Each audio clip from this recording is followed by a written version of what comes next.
जय हिंद बच्चों, आप सभी का मेरे चैनल पर फिर से स्वागत है। तो आज हम लोग देखते हैं कक्षा 6 सीखे गणित यूपी बोर्ड का अभ्यास 11B हल करेंगे।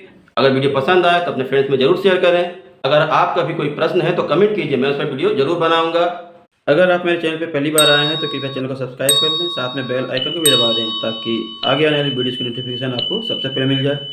तो चलिए शुरू करते हैं।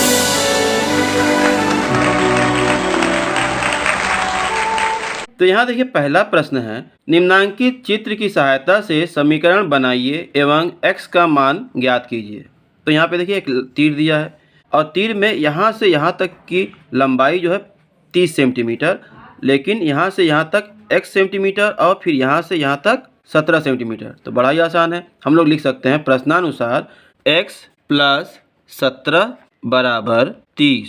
ये समीकरण बन गया। अब जैसे हम लोगों ने 11A सॉल्व किया है उसी तरह ये x लिखेंगे यहाँ पे और 17 को इस पार से इस पार ले जाएंगे तो ये प्लस है माइनस हो जाएगा। तो यहाँ पे हम लिखेंगे 30 - 17। अब घटा देंगे इसको तो हमारा आ जाएगा x बराबर, यहाँ पे 0 में से 7 घटेगा नहीं तो बगल से लेंगे तो हो जाएगा 10। 10 में से 7 गया 3, यहाँ बचा 2, 2 में से 1 गया 1, तो 13।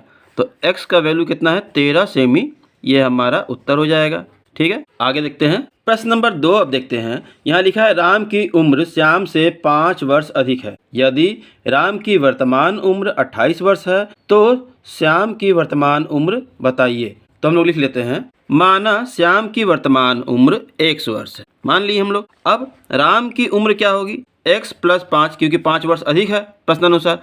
तो प्रश्नानुसार x + 5 टोटल 28। अब हमारा x बराबर, ये 5 इस पार से इस पार लाएंगे हम लोग तो हो जाएगा 28 - 5। तो वैल्यू आ गया x का, x बराबर 8 में से 5 गया 3 और ये 2 है तो 2।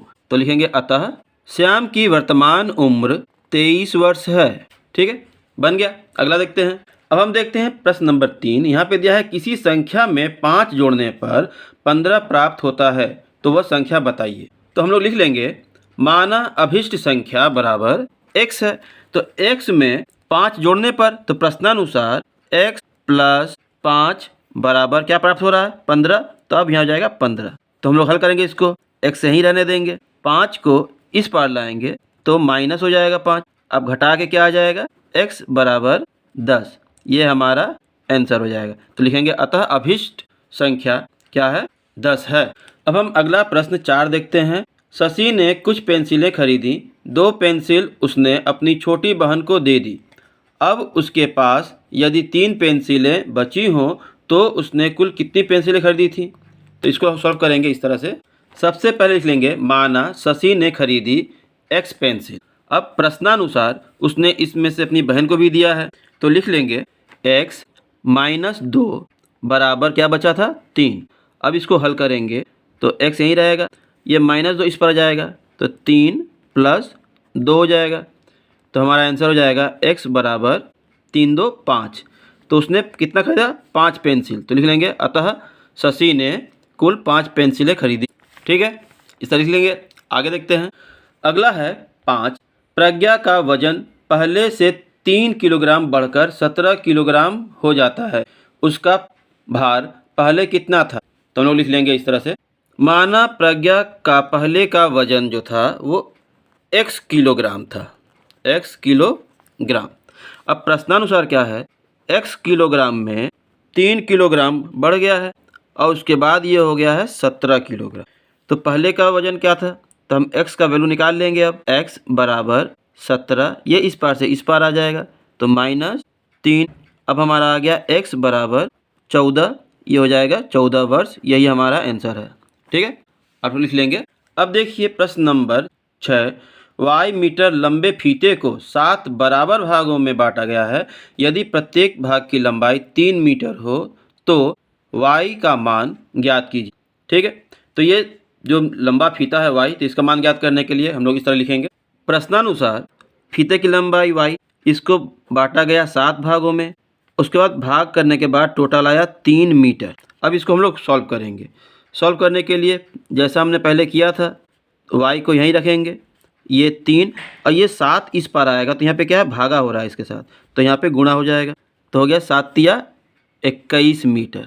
तो y का मान क्या आ गया, 21 मीटर हम लोग लिख लेंगे।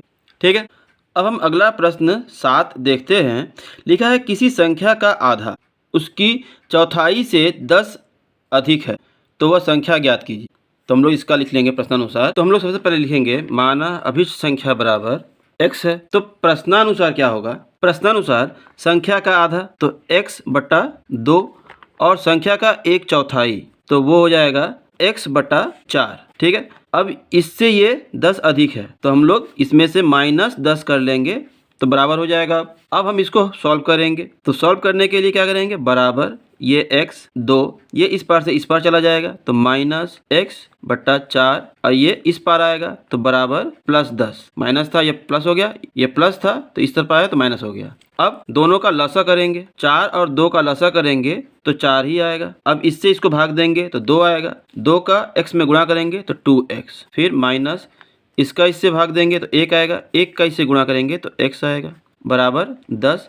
तो हमारा आ गया, इसको इससे घटाएंगे तो x बट्टा 4 बराबर 10। अब यहाँ पे क्या है, भाग है, भाग इस पार आता है तो गुणा हो जाता है। तो लिख सकते हैं हम लोग x बराबर 10 गुणे 4 बराबर 40। तो लिखेंगे अतः अभिष्ट संख्या क्या है, 40 है। ठीक है, अब हम देखते हैं प्रश्न नंबर 8। लिखा है एक ठेले पर 550 संतरे हैं, उन्हें 2 ठेलों पर इस प्रकार बांटिए कि उनमें से एक पर दूसरे की अपेक्षा 50 संतरे अधिक हों। तो हम लोग इस तरह करेंगे, माना एक ठेले पर x संतरे हैं, ठीक है, और दूसरे पे क्या है, तो दूसरे पर इससे 50 कम है तो लिख लेंगे x - 50 और कुल संतरे 550 हो गए। तो इसको हम लोग प्रश्नानुसार लिख लेंगे कि इन दोनों को जोड़ने पे, दोनों ठेलों को जोड़ने पे कितना आ रहा है, 550।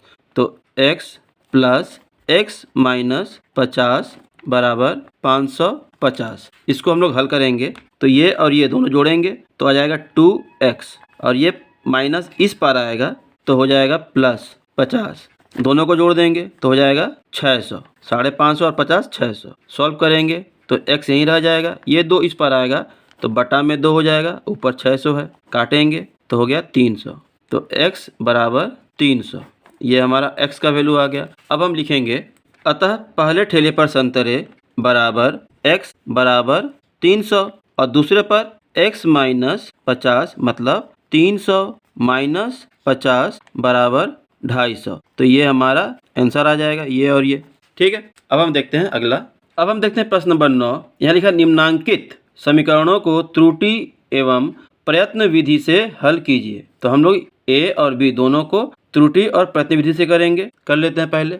तो हम लोग प्रश्न को उतारने के बाद इस तरह से खाना बना लेंगे, लिख लेंगे x का मान यहाँ पे 0 1 2 3 करके बैठाते जाएंगे और यहाँ पे बायां पक्ष जो है वो लिखेंगे और दायां पक्ष यहाँ पे 10 और यहाँ पे x + 6।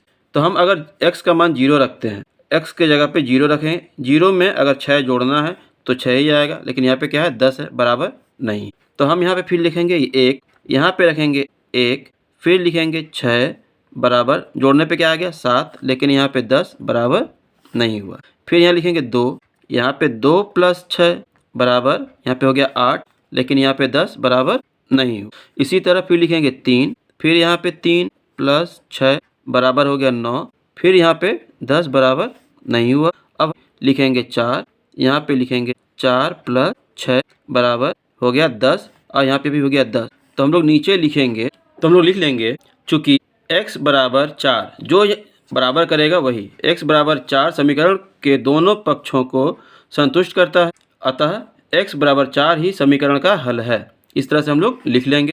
अब यहाँ देखिए b नंबर है 9 का और समीकरण हम लोग इस तरह लिख लेंगे। लिखने के बाद यहाँ पे देखिए ये कम है, 9 से कम, तो यहाँ पे क्या होगा, माइनस में वैल्यू आएगा। तो हम लोग यहाँ लिख लेंगे माइनस में वैल्यू बैठाएंगे। तो पहले अगर हम -2 रखते हैं तो यहाँ पे x बराबर -2 और +9, 9 में से 2 घटाएंगे तो आ जाएगा 7, लेकिन ये 5 के बराबर नहीं है। फिर -3 रखते हैं तो -3 यहाँ रखेंगे और +9 घटाएंगे तो आ जाएगा 6 और यहाँ पे लेकिन 5 है तो बराबर नहीं है। इसी तरह घटाते जाएंगे जब तक नहीं होगा तब तक। तो 4 रख दिए तो -4, यहाँ पे +9, 9 में से 4 घटाएं तो आ गया 5। तो यहाँ पे आ गया आंसर। ठीक है, तो हम लोग जैसे वहाँ पे लिखे थे x बराबर -4 समीकरण के दोनों पक्षों को संतुष्ट करता है, अतः यही समीकरण का हल है। आप लोग लिख लीजिएगा। अब हम देखते हैं अगला प्रश्न। अगला प्रश्न अब 10 है। निम्नांकित समीकरणों को पक्षांतर विधि से हल कीजिए। तो यहाँ पे 5 प्रश्न दिया गया है, पाँचों को हम लोग कागज पे उतार लेते हैं और एक एक करके हल करते हैं। देखिए, अब देखिए पहला प्रश्न में क्या है, p + 19 = 21। तो हम लोग क्या करेंगे, 19 का पक्षांतर इस तरफ कर लेंगे, तो लिख सकते हैं 19 का पक्षांतर करने पर, या फिर सीधा लिख लेंगे कि p = 21, ये 19 यहाँ से इस पार आएगा तो -19 हो जाएगा बराबर p। अब इसको हम लोग हल करेंगे तो 21 में से 19 गया तो 2 बचेगा, तो यही हमारा आंसर हो जाएगा। बस इतना ही करना था। आगे देखिए यहाँ पे n = 8। अब ये 7 को इस तरफ ले जाएंगे तो +7 हो जाएगा, फिर बराबर n = 8 × 7 = 15 हो जाएगा। यहाँ पे माइनस था, इस तरफ आया प्लस हो गया था। ठीक है, फिर यहाँ c नंबर में x को यहीं रखेंगे और ये -11 इस पर आएगा तो +11 हो जाएगा, और उसके बाद जोड़ देंगे तो हो जाएगा 31। ये हमारा आंसर हो गया। अब यहाँ देखिए y इस तरफ है तो हम y को यहीं रहने देंगे और 8 को इस तरफ ले जाएंगे तो 7, 8 क्या है प्लस है तो ये -8 यहाँ पे हो जाएगा, और ये y घटाएंगे तो -1 हो जाएगा यहाँ पे बराबर y। तो लिखेंगे या y बराबर -1। ठीक है, फिर अगला यहाँ पे x को यहीं रखेंगे और 5 को इस पार लाएंगे तो -5 हो जाएगा, तो 0 में से 5 घटाएंगे माइनस तो -5 ही रह जाएगा आंसर। यही हमारा आंसर हो जाएगा। ठीक है, आशा यहाँ तक वीडियो आपको समझ में आया होगा। अगर समझ में आया, अच्छा लगा है तो वीडियो को लाइक अवश्य करें, अपने फ्रेंड्स में जरूर शेयर करें। कोई प्रश्न हो तो कमेंट कीजिए, मैं इस वीडियो जरूर बनाऊंगा। तो मिलते हैं अगली वीडियो में। धन्यवाद।